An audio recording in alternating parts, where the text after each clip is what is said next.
comme on l'avait fait en 1947. Aussi, nous avons suscité la réunion des représentants du cinéma international scientifique et de quantité d'entreprises culturelles qui, en réalité, étaient assez négligées dans les festivals de cinéma qui existaient alors. Dans ces festivals qui remuaient beaucoup disons, de publicité, a servi surtout pour vous à attirer l'attention sur la cinémathèque Oui. et sur des choses C'est-à-dire que c'était mon arrière-pensée. Et c'est ce qui s'est passé. Mais le festival en tant que tel était un festival du cinéma général. D'accord, mais vous l'avez utilisé Oui. à des fins qui vont concerner. Et alors, donc on va revenir un peu en arrière pour aborder un autre sujet qui concerne moins directement le cinéma. C'est qu'en 1948 se crée le mouvement Cobra, auquel je crois vous avez été très lié. Le mouvement Cobra n'a rien eu à faire avec la cinémathèque. Non, non. Oui. Vous, oui. Ben, c'est-à-dire que j'étais en bon terme avec des artistes danois et suédois, et que c'était eux qui étaient dominants dans le mouvement Cobra. À Bruxelles, c'était Alechinsky, Jean Rennes, Luc Deheusch, et enfin une poignée de gens de grande qualité picturale. Et ils se réunissaient dans un atelier de la rue du Marais, et c'était très sympathique. Mais ce mouvement Cobra est venu dans les années qui ont suivi, et était indépendant, il est isolé tout à fait du mouvement du cinéma. C'était les mêmes gens, c'est autre chose. Hein. C'était notre milieu, quoi, notre milieu amical. Et parce qu'il y avait aussi beaucoup d'amis qui n'aimaient pas le genre Cobra. Magritte n'aimait pas le genre Cobra. Magritte était étroitement lié à nous. Et vous avez soutenu le mouvement Cobra? Non. Non, vous n'étiez Bon, pas. soutenu, je les ai regardés avec sympathie. Je n'avais rien à faire. Vous n'avez pas essayé de le soutenir dans les journaux auxquels vous aviez accès? Vous n'avez pas... Non, ce n'était pas ma rubrique dans le soir, mais je crois que dans le soir, on en disait du bien. Je n'étais pas du tout ignoré. Vous savez, Cobra a pris de la notoriété il y a seulement 10 ou 15 ans. Il n'y a pas tellement longtemps. Au début, c'était une entreprise petite, hermétique. Intéressante quand même, hein, mais... Non, il s'est créé alors autour de la cinémathèque, autour de notre groupe, si vous voulez, une association de films sur l'art, une association de films consacrée à l'ONU, je ne sais plus encore, l'association des films scientifiques. Il y a eu ainsi tout un mouvement culturel dont beaucoup ont consisté en des coups d'épée dans l'eau, en sens que ça n'a pas eu de vie. Comme toujours, ces organismes ne vivent que dans la mesure où une personne s'en occupe avec vivacité. Nous ne l'avons pas trouvé dans tous les cas. Le film sur l'art, quand même, a existé pendant plusieurs années. Les principaux, c'était Henri Storck, Luc Hazars, Paul Hazars, des Belges de qualité, et à Paris, il y en avait d'autres dont les noms ne me reviennent pas à l'esprit. Tout ça, ça faisait partie, en quelque sorte, d'un milieu. Et on ne disait pas la cinémathèque, ou le club de l'écran, ou le séminaire des arts, mais ça faisait partie de cet ensemble. Et c'était, je crois, extrêmement sympathique, extrêmement chaleureux, extrêmement chaud. C'était plein de petits conflits personnels qui pimentaient la situation. Et d'expositions en tout genre. Il faudrait naturellement puiser dans les archives pour en trouver une numération qui était considérable. Alors la cinémathèque s'est développée très vite, bien que sans argent. Il faut bien le dire. Il n'y avait toujours pas de subside de l'État. Il y a eu le premier subside, je ne pourrais pas vous dire avec garantie, mais je crois que c'était 5 000 francs, je ne sais plus en quelle année. Mais le premier subside considérable, c'est en 1960. Alors, depuis le départ jusqu'à 1960, la cinémathèque a vécu d'expédients, si l'on peut dire. Les festivals du cinéma, les séances organisées de films, les locations à des ciné-clubs, ce qui faisait une petite somme. Et c'est alors que le Doubs est devenu le permanent et je l'avais fait nommer secrétaire aux questions culturelles pour l'introduire dans les festivals de 49, de façon à ce que les camarades sachent qui c'était ce type-là qui arrivait. Il arrivait, il était très compétent, mais à ce moment-là, au festival, il n'a pas fait grand-chose. Il n'avait rien à faire. Mais il s'en est emparé dans ses interviews en prétendant que c'était lui qui avait fait comment dirais-je, le festival du film expérimental. Ce n'était pas lui, il n'y était pour rien. Je lui avais simplement dit, regarde le soir pour voir si ça marche. Mais ce n'est pas lui qui a choisi, c'est Langlois. C'était Langlois, et moi, si vous voulez, par voie de conséquence. Mais moi, ce n'était pas la compétence qui me dirigeait, c'était plutôt parce que ça se passait au sein d'une entreprise dont j'étais la responsable. Il y a eu... Comment s'est développée la cinémathèque là-dessus? Eh bien, justement, à partir de ce moment-là, elle avait une certaine assise, elle avait une assise internationale, et les locations de films apportaient quelque argent, et le séminaire des arts aussi. Et ce qui fait qu'on a eu, je ne sais pas de combien était le budget, peut-être 500 000 francs, ou quelque chose comme ça. On a eu de quoi payer un peu tout le monde, c'est-à-dire 5-6 personnes, et le travailler les films. Je vous dis, c'était des expédients. Des expédients honnêtes, hein, toujours. Mais c'était des échanges de films, c'était organiser une projection ici ou une projection là, à tel ou tel bénéfice. C'était participer à une revue qui vous payait parce qu'on participait. C'était des tas de petits points comme ceux-là. Et ces petits points ont entraîné le bloc de la cinémathèque en même temps que les préjugés contre le cinéma disparaissaient ou s'atténuaient. Le cinéma, c'était une affaire de forain aux yeux des officiels. Et lentement, à ce moment-là, les choses se sont améliorées. Les gens intelligents et jeunes étaient défenseurs, et les vieux, lentement, ont cédé du terrain. On peut dire jusqu'en 57. Donc, attendez. Il y a eu un festival en 48 encore. Un troisième festival, c'était pendant l'exposition. Alors, même histoire qu'en 47, cette exposition a bénéficié à la Cinémathèque considérablement. Tout le festival, le personnel de la Cinémathèque, etc., a donc joui des crédits, moyennant un travail qui était un travail effectif et qui n'était pas du tout de la plaisanterie, mais ça a été très important quand même. Le troisième festival était toujours aussi important que les deux premiers? Il était aussi important, mais il y a eu beaucoup moins de succès. Il était étouffé par l'exposition. Vous savez que nous avons eu du mal à réunir même du public. Certains jours, c'était plein. L'inauguration s'est faite avec la présence de Sophia Loren et du roi, Baudouin, à qui Sophia Loren a fait les 12 yeux. En ce temps-là, il n'était pas si puritain que maintenant. Mais tout ça, c'était agréable et absolument innocent. Hein, il n'y avait rien d'équivoque. Ce festival a compté 1000 manifestations, mais j'ai été perdu dans ces expositions. Il faisait un temps, par exemple, superbe dans la période. Et alors, les gens passaient, ils passaient presque en rang serré, ils ne s'arrêtaient pas.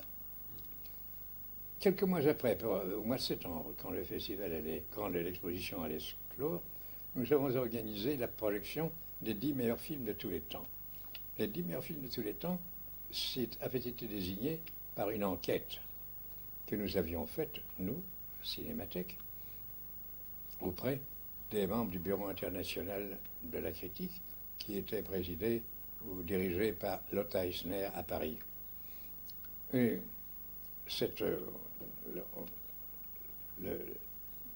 d'abord, nous sommes adressés qu'aux critiques, et puis nous avons trouvé que les résultats étaient quand même assez quelconques. Alors nous sommes adressés aux cinéastes, et le résultat était à peu près le même. C'est-à-dire que le gagnant était Potemkin, et le deuxième film l'arrivée vers l'or. tous. Et, et alors, ce qui s'est passé, c'est que nous avons projeté ces 10 meilleurs films au mois de septembre, et alors, devant une foule indescriptible, une cohue, Renoir, dont on pas passé la grande illusion, a failli être étouffé. On a dû multiplier les projections de la grande illusion dans toutes les salles qui se trouvaient à proximité. C'était vraiment un succès colossal, alors que le festival qui montre des films muets, des films inédits, il n'y avait personne. Mais alors pourquoi ce festival qui, malgré son relatif échec, apportait quand même des choses à la cinémathèque, était quand même... Ah oui, parce que pourquoi est-ce que ça est-ce que ça a été la dernière pourquoi est-ce que ça a été pourquoi est-ce qu'il n'y a pas eu de 4e édition du festival? Parce que le gouvernement n'a pas voulu subventionner. Ici, c'est l'exposition qui a subventionné. Ce n'est pas le gouvernement belge. Le gouvernement belge avait laissé tomber au profit, en réalité, de Venise ou de Cannes. Encore qu'en ce temps-là, vous savez, les festivals, ils naissaient partout. Il y en avait à Saint-Sébastien, il y en avait à Moscou, il y en avait à Prague, où je suis allé 2-3 fois d'ailleurs. Il y en avait de tous les côtés. Et c'est un film tchèque qui a été lauréat, et un très bon film, Karel Zeman. Tout ça a été très honorable. Les films qu'on a montrés étaient de grande qualité. Il y avait notamment le film d'Orson Welles qui est venu au festival. Et donc c'était un festival brillant, mais pas par le public. Il y avait 300 journalistes, ça faisait déjà une certaine foule. Mais à part ça, le public vraiment a négligé. Et ça nous a fort surpris. Bon. Alors moi, avant d'en terminer pour aujourd'hui, j'aimerais revenir justement sur ce référendum des meilleurs films que vous avez en quelque sorte suscité. Est-ce que vous avez été surpris par les résultats? Ou alors Non. Est-ce qu'ils confirmaient votre opinion? Parce qu'on trouve des choses très, très étranges, comme Zéro de conduite n'a eu que 2 voix ou 3 voix. On n'a pas... Écoutez, voici par exemple la première enquête, c'était tout près des cinéastes. Je vais vous montrer si je tombe dessus. J'aimerais qu'on parle de ce qui s'est passé en relation avec la cinémathèque, l'évolution de la situation à la cinémathèque après les années 40, à partir du début des années 50, il y a eu une certaine rupture qui s'est produite à Paris. Ça marche pas. Si, si.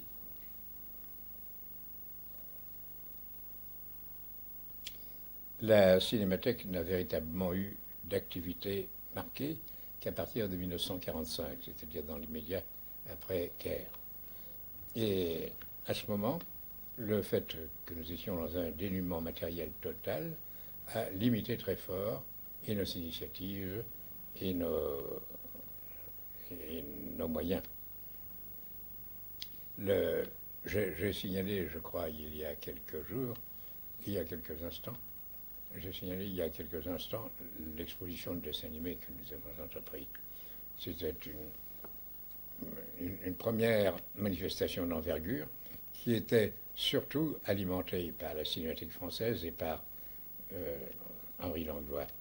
Je signale entre-temps, parce que c'est amusant, que j'ai offert à Jacques Ledoux, qui était un jeune homme que j'avais prié de collaborer avec moi, de diriger cette exposition, mais il a refusé avec véhémence et il m'a recommandé un critique qui s'appelait Paul Davet, qui en a pris la gestion. Et Paul Davet était un excellent critique, mais un très mauvais gestionnaire, ce qu'on ne pouvait pas dire de Ledoux. Ceci dit en passant, parce que Ledoux, c'était une de ses caractéristiques, ne s'intéressait qu'aux choses qu'il avait lui-même plus ou moins élaborées et dont il avait la direction totale. Il y a ce côté de personnalité forte qui est un facteur de son succès et du succès des entreprises qu'il a menées, car il les menait alors avec une grande vigueur. Cette exposition, malgré mes démarches, n'a obtenu aucun subside de l'État, bien qu'elle était éducative et que pour la cinémathèque, elle était véritablement un signe de vitalité et d'existence réelle. Le Palais des Beaux-Arts, la direction du Palais des Beaux-Arts, dont plusieurs membres étaient de notre assemblée directrice, le Palais des Beaux-Arts nous a aidés beaucoup. Il a fourni des locaux gratis, il nous a appuyés dans tous les domaines. Mais il n'empêche qu'en raison du grand froid qui sévissait, c'était au mois de février ou janvier, il y a eu très peu de public par rapport à ce que nous escomptions, tout au moins. Et ce qui fait que l'affaire a tourné à un déficit qui était relativement important. Le Palais des Beaux-Arts l'a pris à sa charge, si l'on veut dire, non pas le déficit, mais a garanti le paiement des créances qui pouvaient s'y attacher. Et nous avons mis 10 ans, je crois, à payer le Palais des Beaux-Arts. Nous l'avons payé par annuité. Cet événement, en quelque sorte, a assis dans une petite partie de l'opinion, et surtout vis-à-vis de l'État, notre existence. L'État nous ignorait pour des raisons que j'ai déjà dites, à savoir que la plupart des hommes politiques considéraient le cinéma comme une industrie, comme un commerce, comme une affaire de forain, et par conséquent, ils trouvaient inutile d'aller encore verser de l'argent à des gens qui ont gagné de temps. Ce n'était pas nous qui gagnions, naturellement. Mais enfin, c'était une des opinions que les gens de l'État avaient à notre égard et dont nous avons eu à payer enfin les conséquences pendant longtemps. Mais il y avait aussi dans les services de l'État, au ministère de l'Instruction publique, une cinémathèque qui n'avait pas de limite quant à son activité, c'est-à-dire qu'elle pouvait aussi bien concerner les films de fiction que les documentaires. En réalité, il s'était orienté vers les films pour les écoles, ce qui fait que c'était une cinémathèque un peu didactique et sans couleur. Et les dirigeants nous paraissaient aussi peu éveillés quant aux choses de l'art, de la littérature, et en fait de conséquence, nous n'y portions pas attention. Mais il est fort possible que cette coexistence nous ait nui, puisqu'on disait l'État a quand même une cinémathèque. Cette cinémathèque a connu des jours tragiques, car pendant le festival de 1947, elle a flambé et il y a eu 17 morts. C'est une catastrophe sans nom. Ils entreposaient des films en quantité, puisque c'était pour les écoles. Il y a beaucoup d'écoles dans le pays. Et puis, ils les mettaient dans un local où il n'y avait aucune protection, et un soldat qui surveillait l'affaire a jeté, je crois, une cigarette. C'était en ville, je suppose. C'était rue Laloise, je crois. Tout à fait dans le centre. C'était un événement extraordinaire. C'était pendant notre festival de 1947. Mais ce nombre de victimes, le dirigeant de la cinémathèque a été naturellement poursuivi, incriminé. Il n'y était pas pour grand-chose, si c'est la négligence, mais il n'avait pas non plus l'argent. Tout ça. Et je pense que ces phénomènes concomitants, c'est-à-dire une cinémathèque de l'État, elle a été reconstituée, et puis la nôtre, crée une opposition de la part de l'État à notre égard. C'était aussi, je crois, pour des questions de personnes, parce que nous leur déplaisions, que nous avions l'air trop libres, trop amateurs, et aussi on nous croyait inféodés à des partis de gauche, etc., ce qui n'a jamais été le cas, car, ceci dit, je le regrette, le Parti socialiste, en tant que tel, ne nous a jamais beaucoup aidés. Même pas du tout. Même dans l'affaire Borinage, dont j'ai parlé, le Parti socialiste a été hostile. Et les autres partis étaient encore plus muets. Alors, en voie de conséquence, ce ne sont pas les organismes constitués qui ont été mis en cause. Ceci dit, nous avons donc continué notre activité, qui est donc une activité de ciné-club. C'était le séminaire d'écran du séminaire des arts. Et là, Ledoux, que j'avais donc engagé comme bénévole, s'est attaché assez bien à cela. Ledoux avait dirigé lui-même un petit ciné-club, un peu, je crois, avant la guerre, Camera Oscura, qui a eu, je crois, une ou deux séances, et où il avait fait intervenir un certain Gaston Derek, qui a été mon ami, mais qui n'était plus à ce moment-là, en raison de divergences politiques. Et Gaston Derek est devenu collaborateur et il a été condamné à mort. ceci pour le situer. Il ne méritait pas la mort, sûrement, mais il était d'un autre bord que le nôtre, et il s'est installé à Paris. Alors comment est-ce que ça a évolué par la suite, cette cinémathèque? Eh bien, c'est donc le séminaire des arts qui fournissait la base la plus importante de la cinémathèque, et aussi les locations de films que nous faisions à des ciné-clubs. Les locations de films, vous savez, on louait le programme d'une séance pour 1000 francs. Alors il en fallait beaucoup pour que ça fasse une somme. Mais cependant, nous en avons à ce moment-là, il y avait un ciné-club remarquable à Angleur, qui a été dirigé par la suite par Adelin Trinon, qui est un de nos excellents critiques. Il y avait un ciné-club à Anvers, un à Gand, un à Liège même, et ces entreprises venaient nous voir pour que nous constituions leur programme. Et cette petite activité, ça consistait à des déplacements dans le pays, suscitait des indemnités de leur part, des indemnités qui faisaient un petit chiffre.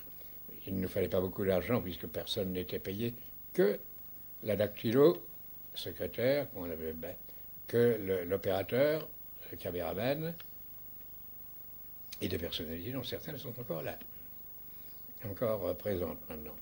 Mais c'était des petits employés, hein, avec des salaires dérisoires, plus bas que le taux national.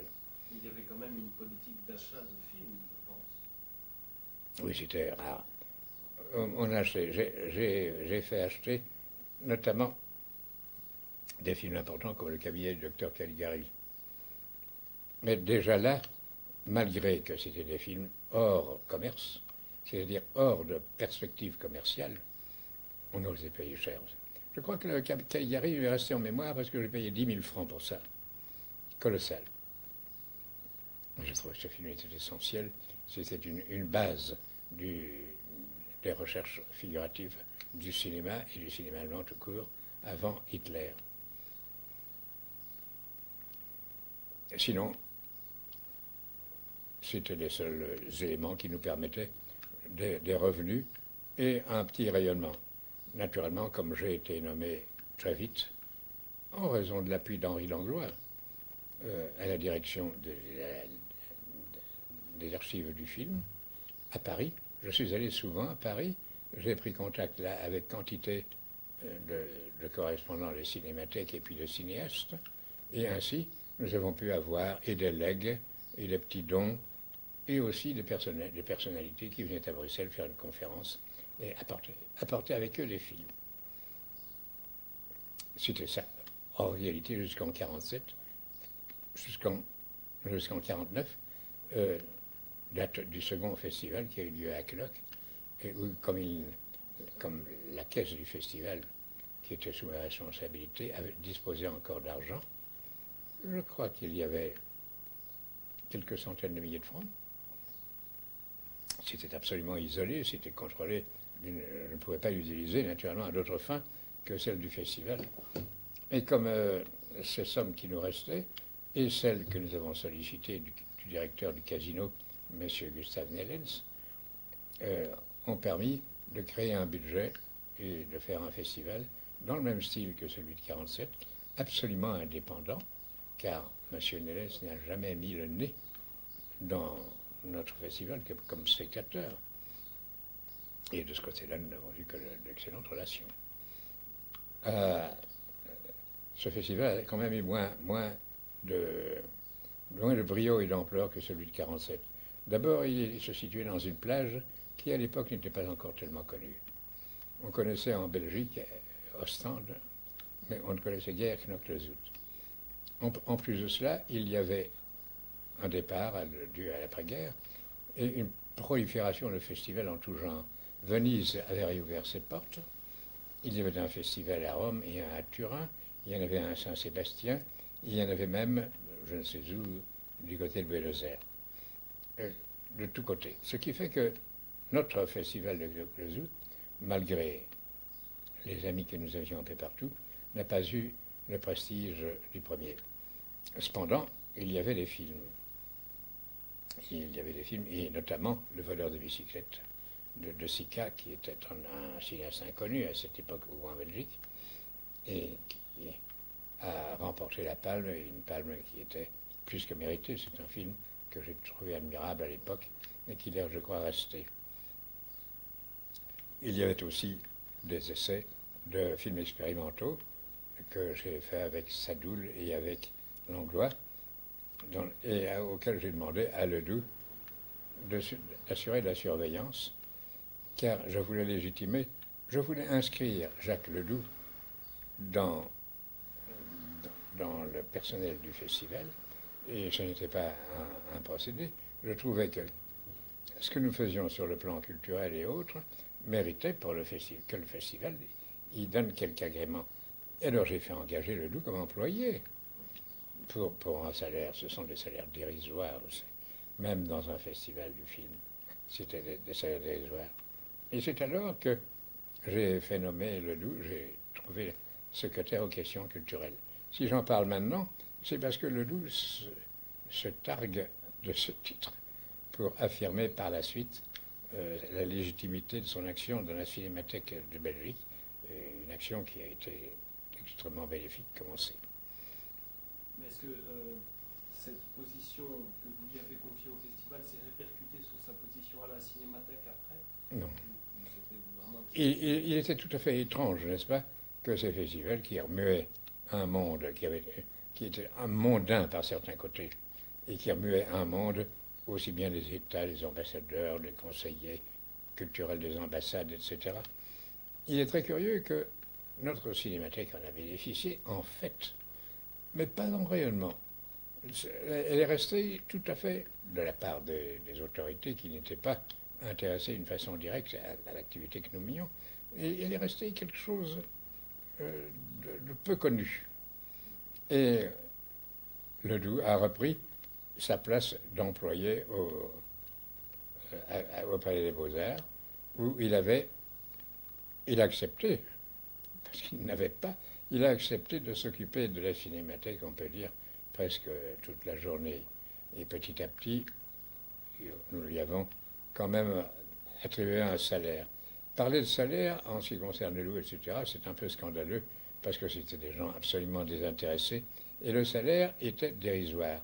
Mais pour nous, il s'agissait que notre organisme puisse présenter un budget et puisse présenter une comptabilité qui soit évidente et qui concerne des gens, parce qu'il fallait que nous montrions ça aux autorités pour solliciter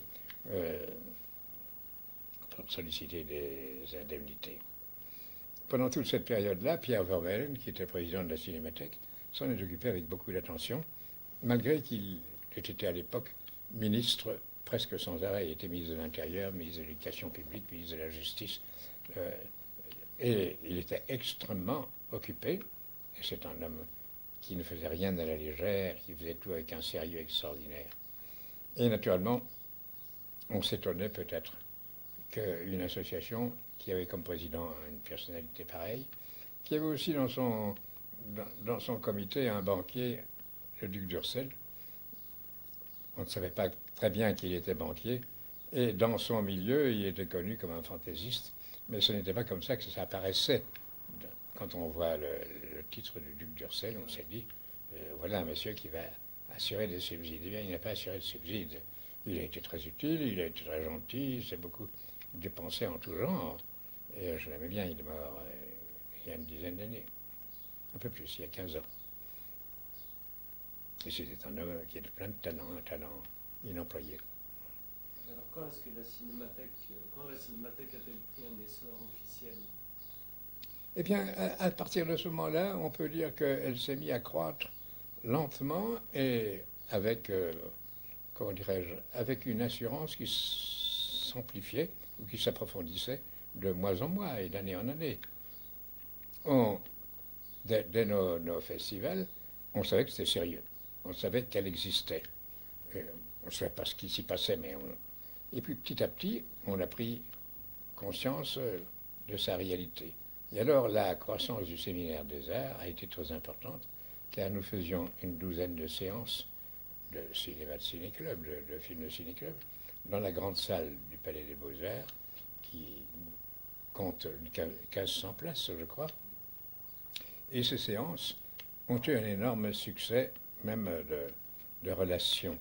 On en a parlé avec beaucoup de chaleur, ce qui fait que notre cinémathèque est devenue quelque chose de sympathique qui avait à l'horizon, qu'il fallait aider parce que nous avons lancé des appels publics, etc.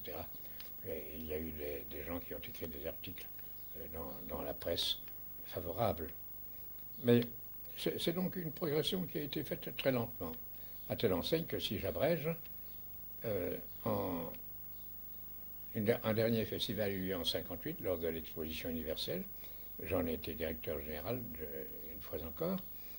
Et là, notre entreprise vraiment a pris une couleur officielle, une couleur internationale de valeur. Et durant ce festival, il y a eu toutes sortes d'initiatives qui ont été remarquables. Nous avons fait un sort à Pierre Prévert pour un film qu'il venait de créer pour les enfants. Un film, l'affaire est amusante, car nous avions fait un film pour les enfants, et les enfants n'étaient pas admis.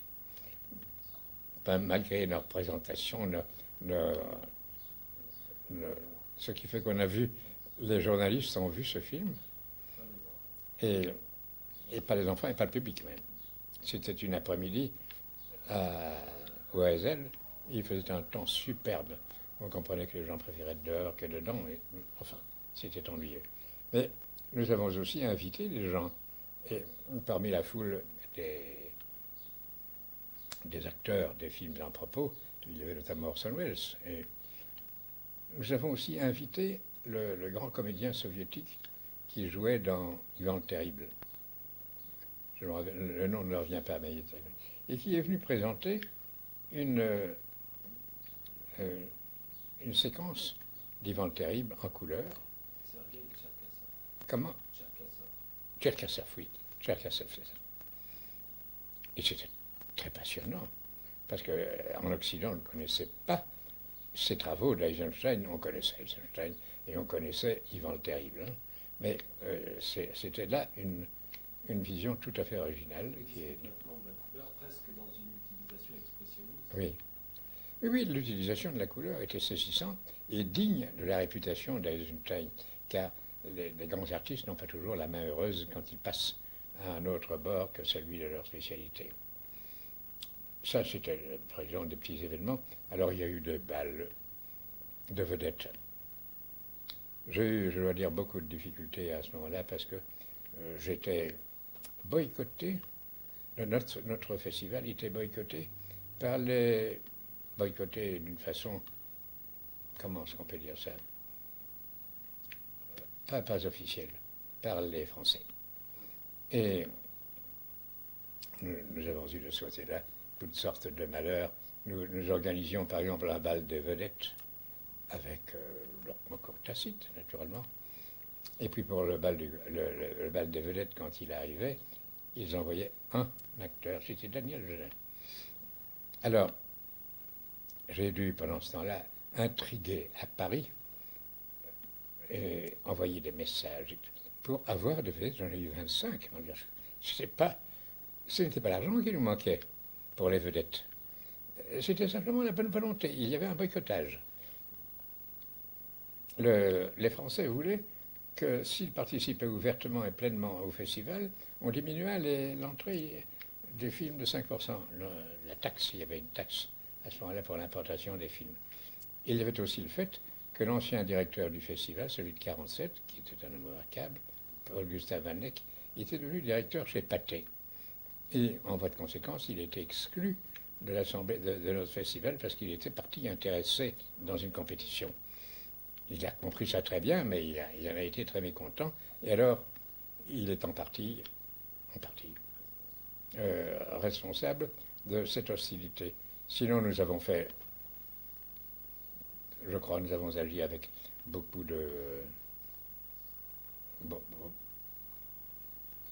d'efficacité. C'est assez drôle quand on compare le récit que vous venez faire de ce bal des vedettes et les discours lapidaires que vous faisiez il y a quelque temps quand quand vous relatiez l'époque du Club de l'écran, où justement vous battiez contre le végétariat, qu'est-ce que ça représentait pour vous, cette vedette? Un moyen d'attirer du monde, ou alors il y avait vraiment... Il y avait le fait que c'était un festival à la manière de Cannes. Et le conseil d'administration du festival tenait à ce que ça en ait les couleurs. Moi, j'étais contre la dominante que marquaient les stars et les acteurs dans le film commercial de nos pays. Et c'était là mon préjugé favorable pour les films soviétiques, préjugé favorable qui a d'ailleurs été démenti, ou tout au moins démenti dans ses effets. Mais je ne m'intéressais pas, personnellement, à ces balles de vedettes. À telle enseigne que, si je veux dire quelque chose, j'ai fait 3 festivals comme directeur général. Et je crois que je n'ai pas une photographie où l'on me voit dans ce festival. Ce n'était pas donc une histoire qui pour ma personne, devenait mondaine. Il y avait des vedettes et il y avait des gens autour de nous qui pouvaient s'occuper des actrices qui venaient ou qui s'en allaient. À ce festival, l'exposition, c'est la présence de Sophia Loren à la séance d'inauguration qui a été l'événement un peu spectaculaire. Enfin, revenons-en au sujet qui nous occupait quand nous avons abordé ce sujet, c'est-à-dire, donc c'était un moyen de promouvoir encore une fois la cinémathèque. C'était pour promouvoir la cinémathèque, pour prendre pied dans l'industrie du cinéma. Nous n'avions pas de mépris pour l'industrie du cinéma, ni même pour le commerce dans un sens, mais nous avions de l'hostilité à l'égard de l'influence de ces éléments sur la teneur des films. Car il s'est trouvé que malgré ce poids terrible du commerce et de l'industrie, il s'est fait, en 50 ans, des films admirables, quelques-uns. Par rapport à l'immense masse, quand vous pensez qu'il y avait des centaines de films chaque année qui sortaient, eh bien, il n'y en avait pas beaucoup de remarquables. Mais s'il y en avait 10, c'était prodigieux. Alors, après ce festival, la cinémathèque a continué d'exister. Moi, j'aimerais savoir ce qu'elle est devenue. Eh bien, après ce festival, c'était donc en 58, notre renommée, la renommée de Pierre Vermaine en partie, de Jacques Ledoux qui commençait à s'affirmer, et d'autres personnalités, est devenue établie et applaudie en quelque sorte. Et alors, l'État a réagi. Et à ce moment, il nous a attribué une subvention de 750 000 francs. Et Ledoux a dit, si on maintient cette somme, je donne ma démission. J'étais à ce moment-là administrateur délégué et lui directeur. Et alors on est retourné voir les ministres et finalement on lui a donné 5 millions. Alors c'était une heureuse initiative violente de la part de Ledoux, il avait tout à fait raison. Il était là depuis 15 ans, je crois, à peu près comme moi. Et sapristi, on ne parvenait pas à joindre les deux bouts. On devait utiliser tout le temps des expédients, demander service à celui-ci, demander à telle firme des prestations gratuites, etc. C'était vraiment scandaleux. Alors, ces 5 millions ont été, si l'on peut dire, le signe du tournant de la cinémathèque. Raymond Borde, qui a écrit un livre sur les cinémathèques, Raymond Borde dirigeait la Cinémathèque de Toulouse, mais c'était un éminent critique qui écrivait dans Positif notamment et dans des revues de Lyon et d'ailleurs.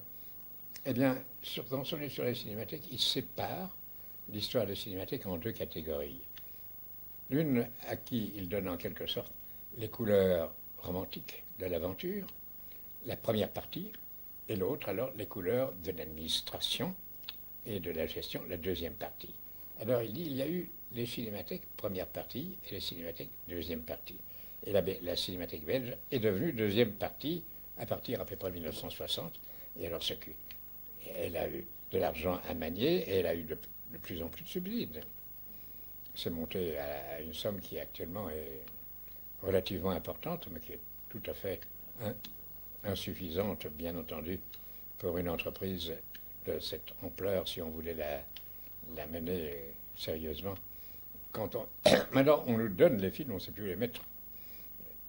on parvient difficilement à les classer, mais il n'y a pas moyen, 40 000 films, de les contrôler chaque période, chaque 6 mois, pour voir s'ils ne s'abîment pas, s'ils ne s'altèrent pas.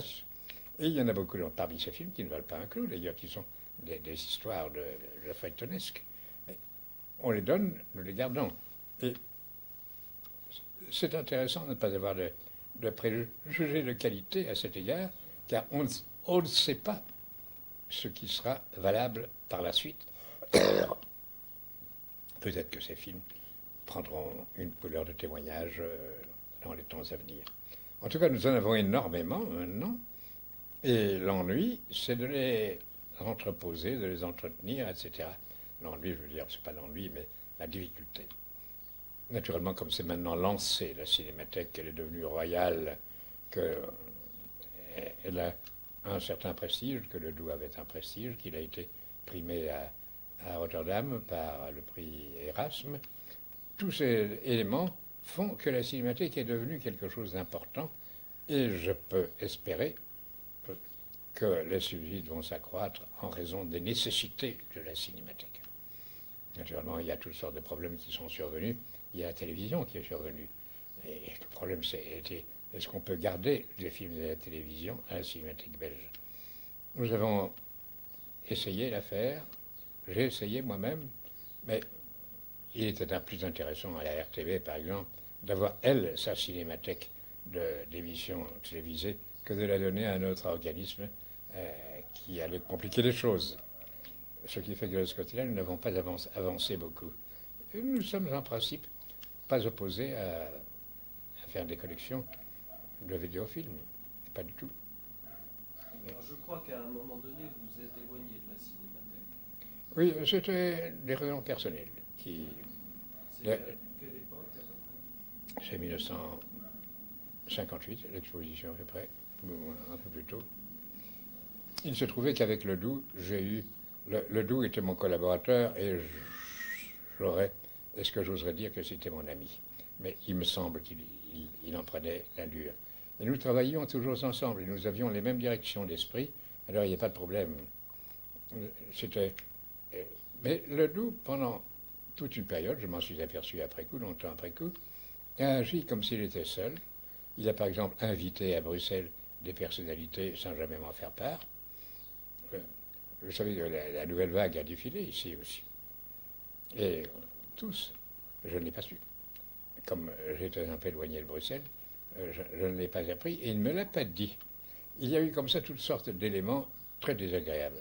Et puis un beau jour, il m'a fait un petit coup de jarnac dans ce domaine-là et j'ai décidé, à moi, pour qui la Cinémathèque ne comptait que comment dirais-je, comme un travail d'appoint, pas prestigieux, pas c'est tout. Vous passionnait aussi dans une Ça me passionnait, c'était mon sujet. Mais je devais travailler ailleurs pour vivre. Je ne pouvais pas abandonner l'ailleurs pour me mettre à la Cinémathèque. Et... Alors, à ce moment-là, j'ai donné ma démission. Et mes amis de la Cinémathèque, comme ici et dans ces circonstances, ont fait pression sur moi pour que je ne donne pas une démission totale. Alors on m'a nommé vice-président. Ce que personne ne sait, c'est assez curieux. Ça a duré 2 ans. Et puis, quand je n'ai pas réagi à cette vice-présidence, j'étais froissé et mécontent. Cette vice-présidence est tombée, je crois que sans qu'aucune décision ne l'ait imposée. On m'a nommé alors membre du comité directeur, que je suis toujours membre du comité directeur. J'y suis allé quelques fois pour faire figure, mais j'ai négligé parce que je ne voulais pas m'opposer aux initiatives de Ledoux, étant donné mon différend avec lui et qui était connu de mes autres collaborateurs. Et d'un autre côté, je ne sais plus ce que excusez-moi, mais... Vous ne vouliez pas vous opposer à Ledoux? Pardon? Vous disiez que vous ne vouliez pas vous opposer à Ledoux?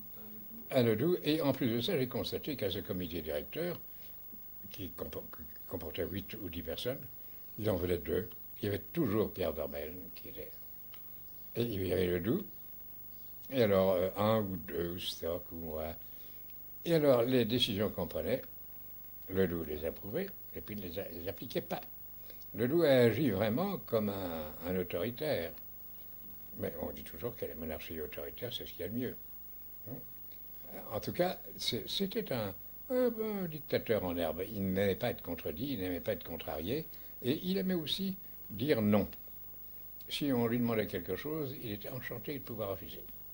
Je dis ça alors en marge de ce qu'il a pu faire, qui était tout à fait remarquable. Car c'était un homme remarquable, bien entendu.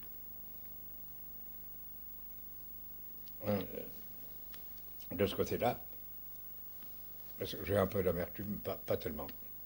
Pas tellement, parce que le travail précisément d'une cinémathèque d'archives n'était pas bon fait. Je n'aurais pas pu m'y intéresser passionnément.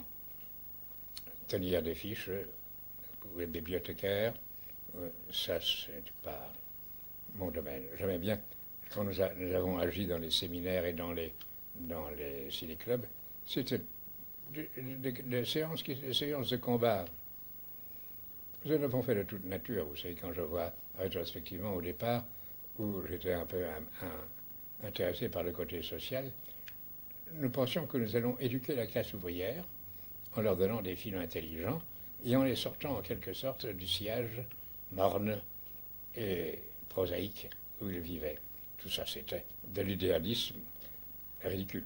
Et d'ailleurs, chaque fois où nous avons appelé le populaire à venir à nos séances, il n'est pas venu. Et si j'ai fait des séances remarquables auprès des ouvriers, c'était des syndicats. Quand un syndicat me demandait un film et que j'allais le présenter, il y avait foule. C'était le syndicat qui vendait ses cartons et qui avait ainsi une audience. Et c'était alors des séances dont le but social ou politique devenait nul. C'était simplement un divertissement. Ils venaient là pour s'amuser, quoi.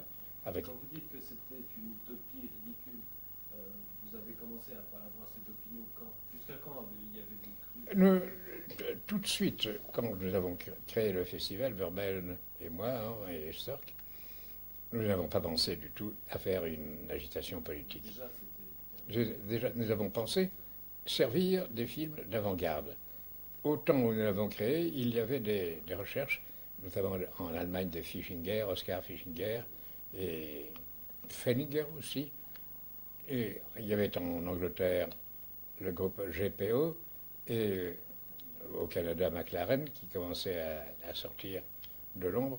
C'était ces gens-là qui, pour nous, semblaient les personnalités, les créateurs idéaux. Ceci dit, quand il y avait un film à thèse sociale, ça nous enchantait, si nous pouvions l'avoir, et s'il était de qualité. Mais les films allemands, notamment, en ce temps-là, étaient remarquables. Hein. Les films de Pabst, de Junghans, de Paul Leni, etc., c'était de Fritz Lang. C'était des points d'appui. Ce qui fait que nous ne voulions pas faire de la propagande politique, mais nous voulions en somme servir des œuvres qui, politiquement, avaient un peu les couleurs que nous pratiquions nous-mêmes. Très vite, la qualité est devenue notre seul élément d'appréciation. Mais toute cette époque était l'époque du réalisme français, du réalisme poétique. Et ça collait admirablement avec nous. Nous avons tout de suite été les correspondants et les amis de Feder, de Carnet, de Renoir. Et ils sont venus ou à notre ciné-club, ou ils sont venus chez nous, ils nous ont aidés. C'était les gens du même courant. C'était la même chose. Enfin, la Talente, nous en avons reconstitué une copie originale en y insérant 19 coupures qui avaient été pratiquées dans le commerce. Mais Jean Vigo était aussi notre ami. Jean Vigo avait commencé par diriger un ciné-club à Nice. Il a tout de suite été notre correspondant. Il est venu à Bruxelles. C'était un homme remarquable, en tout genre. Et on revient à là où nous en étions. Est-ce qu'au moment où vous avez quitté la cinémathèque, quitté officiellement tout de suite, vous êtes éloigné de la cinémathèque, est-ce que vous êtes éloigné aussi du séminaire des arts? Oui, c'était la même chose. C'était la même chose. C'était la même chose. Le séminaire des arts a toujours été un aspect de la cinémathèque. Comme maintenant encore le musée du cinéma. Qu'est-ce qui fait la réputation de la cinémathèque belge? C'est le musée du cinéma. Parce que ça, c'est public. Et puis on est vraiment effaré de voir le nombre de films que l'on peut montrer dans un mois dans cet établissement. C'est quelque chose d'autrement vivant que n'importe quoi qui a pour ambition de montrer des films. Et alors, 150 films par mois. 50 films par mois. 150. 150. 5 par jour. C'est colossal. Sans compter que c'est bien fait par ce marché. Là, nous développions à Feu-l'Anglois, qui en faisait presque autant, parce que quand nous n'avions qu'un ciné-club, il avait déjà une sorte de musée des films qu'on montrait rue d'Ulm ou bien au Pays de Chaillot, mais ou avenue de Messine. Mais c'était très amusant, la Cinémathèque française, la fantaisie d'Anglois sévissait là, à tour de bras, et quand on n'était pas irrité par le manque de sérieux, si l'on peut dire, de l'organisation, c'était très savoureux. Alors, donc après ce départ de la Cinémathèque, est-ce que vous êtes replié uniquement sur votre métier de critique de cinéma, ou alors est-ce que c'est tout de suite que vous avez embrayé sur les cours à l'école de la Cambre? Non, tout ça a été concomitant. Les cours de la Cambre, c'est venu à quelle année? Je ne me souviens pas. Non, c'est venu, c'est venu au moment de la rupture, c'est un peu plus tard. Non, c'était personnel, mais c'était différent. Mais c'était bien sûr à cause de la Cinémathèque qui était dans l'arrière-pensée. J'ai été nommé professeur à l'école de la Cambre, de l'histoire du cinéma, pour prendre la succession du duc d'Ursel, qui avait fait 2-3 séances et que ça ennuyait. Et ça a été extrêmement intéressant pour moi parce que je suis resté là 25 ans. Et j'ai été ainsi tout le temps en état de trépidation en ce qui concerne les films anciens. Je ne les ai pas oubliés. Vous savez, c'était les gens qui avaient vu des films de l'époque allemande ou même le réalisme français. C'était rare. Il n'y avait pas moyen de le voir. Il y avait un ciné-club donnait tout à coup un film. Si on le ratait, ben, on ne l'aurait pas revu avant longtemps. Alors, ce cours de la Cambre m'a vivement, personnellement, été utile. C'était la Cinémathèque qui fournissait une base des films et je m'adressais au dehors pour trouver le complément. De ce côté, il y avait 50 élèves à peu près, quelquefois davantage. Et ça m'a passionné. Et ceci dit, ça ne m'occupait pas tout le temps. J'ai toujours dû gagner ma vie dans des zones extérieures au cinéma. Non, si vous voulez, dans l'industrie, le commerce. J'ai entrepris des petites entreprises qui me faisaient vivre. Et le cinéma n'est apté pour rien dans ma vie matérielle. Le métier de critique vous permettait... Le métier de critique me donnait de la renommée, mais ça ne vous rapportait pas suffisamment pour... oh, c'était... Je ne fais pas maintenant. Le soir, et la rédaction du soir et la direction du soir ont été avec moi d'une élégance extrême tout le temps. Voilà un journal où on n'a jamais corrigé une phrase. J'ai pu dire tout ce que je voulais, il n'y avait pas de censure. C'est admirable, non? Et il réglait évidemment, me donnait des honoraires. Mais écoutez, quand je faisais 3 articles par mois, ce n'était pas ça qui me permettait de vivre. Par la suite, ça s'est multiplié. Mais je n'ai jamais été de ce côté-là. Ça a toujours été quelque chose à l'extérieur à ma vie matérielle. Et en voie de conséquence, je n'ai pas pratiqué même. Je n'ai jamais insisté pour avoir un revenu, pour avoir une pension ou quelque chose comme ça. Il s'est trouvé que j'en ai quand même eu. Alors moi j'aimerais encore quelques petits détails sur ces cours de la Cambre parce que ça m'intéresse assez. Ce qui vous plaisait dans ces cours de la Cambre, c'était le profit personnel que vous pouviez en tirer ou c'était le contact avec les étudiants et cette espèce de... Il y avait une chose, je naviguais naturellement dans mon domaine personnel et j'étais heureux de communiquer mon plaisir à d'autres. J'étais heureux de montrer les films que je connaissais par le... Et de tenter de les faire approuver, de les faire applaudir par la jeunesse qui était là. C'était ça une des raisons. Et alors aussi que ça me maintenait dans un état de trépidation intellectuelle, cinématographique, très vif. Il y avait quand même 25 séances dans l'année, mais c'était sur plusieurs années.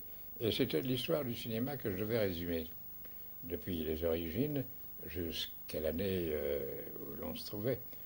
Le résumé, enfin, je devais faire des séances qui comportaient des chapitres de cette période intense. Et c'était pour moi un vif plaisir. Il se trouvait à la Cambre que les films qui ont eu le plus de retentissement, en dehors de quelques extraits de western ou de films gangsters qui étaient applaudis, c'était les films expressionnistes, les dessins animés, parce qu'il y avait là quelque chose qui était directement lié aux études que faisaient les élèves. Vous avez retrouvé chez les étudiants vos goûts personnels. Pardon? Vous avez retrouvé chez les étudiants Mais oui. vos goûts personnels. Il s'est trouvé qu'en fin d'année, il y avait des examens, et pendant un long moment, c'était des examens individuels. Je faisais passer un à un. Et alors c'était admirable parce que pendant 20 minutes, je pouvais parler avec un élève et savoir ce que la jeunesse comptait. Car dans mes séances de cours proprement dit, qui duraient 3 heures, c'était la projection de film qui occupait presque tout le temps, et l'exposé que j'en faisais, et il n'y avait pas de discussion. On n'en avait pas le temps, ni les moyens, ni l'organisation, ni peut-être la résonance en Belgique. Les gens parlent peu dans les débats publics. Si ce ne sont pas des professionnels déjà de la parole, on a très peu de concours. C'est un phénomène curieux. Autant en France, à Paris, ils parlent tout le temps. Hein, et il y a toujours quelqu'un qui arrête. Oui. Alors, est-ce un bon ou un mauvais côté, je ne sais pas. En tout cas, j'ai pu mesurer là que mes petites séances avaient leur écho dans la personnalité des gens qui les suivaient, et ça me faisait grand plaisir. Et vous n'avez pas été gêné par le côté un peu autoritaire et un peu cet esprit de compétition qui règne dans les écoles? Je n'en ai jamais suivi les effets. J'ai été là, comme j'ai été à la rédaction du soir, absolument libre de faire ce qui me plaisait, quel que soit le contenu des films que je montrais. Je pouvais montrer des films qui maintenant paraissent tout simples, mais qui étaient audacieux à l'époque, sur les mœurs par exemple. Eh bien, c'était indifférent, je pouvais montrer des films révolutionnaires, j'étais absolument libre. Et ça, je rends hommage aux dirigeants de l'école qui respectaient simplement les données de principe de ce qu'on y enseignait. Mais j'ai beaucoup aimé ces petits cours à la Cambre.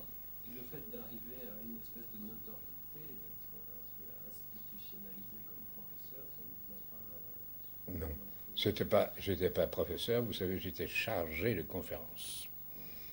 Et je n'ai jamais fait partie de l'école de la Cambre. On m'a donné toujours des honoraires. J'étais donc quelqu'un d'extérieur. Et en plus de ça, jamais, ce n'est pas mon tempérament, je ne suis pas autoritaire, et jamais je n'ai exercé. Je savais quand les élèves se taisaient. Je veux dire qu'ils se taisaient quand je parlais, c'était déjà pas mal. Et dans les films, il y avait des films qui suscitaient, si vous voulez, les murmures ou les distractions. Et il y en avait d'autres où alors le silence de mort planait, et c'était généralement les meilleurs. Alors j'aimerais qu'on évoque une autre facette de votre vie à cette époque-là, qui pour moi est assez intéressante. C'est